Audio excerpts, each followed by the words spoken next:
Sigurno će značiti jedan veliki iskorak u gospodarenju otpadom.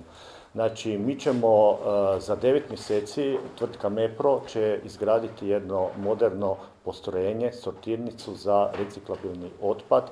Dakle, sve ove komponente, plastika, tkanina, papir, metal, staklo, sve što se odvojeno prikuplja kod naših građana će se još dodatno sortirati u toj sortirnici. No moja ideja je da olakšamo našim građanima i da nema potrebe da imaju ogromne mini reciklažna dvorišta, da imaju veliku količinu kanti u svojim kućanstvima, već da to sve ide u jednu kantu i da onda sortirnica odradi posao. Naravno da priđemo ovom, rekli bi i svečanom činu, jer vjerujem da... Sam ugovora preuzeo sam obavezu i firma MEPRO će izgraditi u tom roku od 9 mjeseci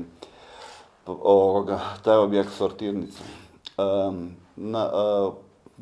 Kreće se odmah sa pripremnim radovima i građevinom. Dakle, građevinski radovi će se odvijati, a uz to paralelno će se početi proizvoditi tehnologija, znači oprema koja će se ugraditi u sortirnice.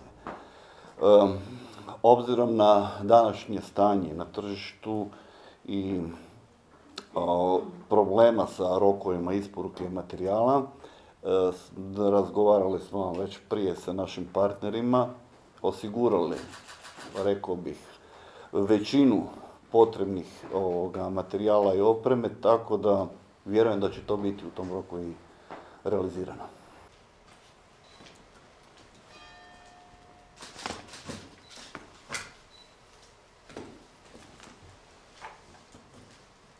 Tu će biti u stvari po meni najvažnije, jer u kvalitetu ne sumnjam s obzirom na dosadašnje iskustva sa izvođačima, biti će važno pratiti rokove i tu bude morao biti jedan povećani angažman. A što se tiče same opreme,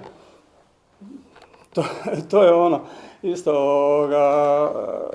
ne znam, mislim da je na bazi Tehniksa bilo projektirano, sad isto vrijedna oprema mora biti, oko toga će se vidjeti. Ona mora imati svoju probnu proizvodnju i tako dalje, da se vidi sve skupa, vjerujem da će sve biti ok.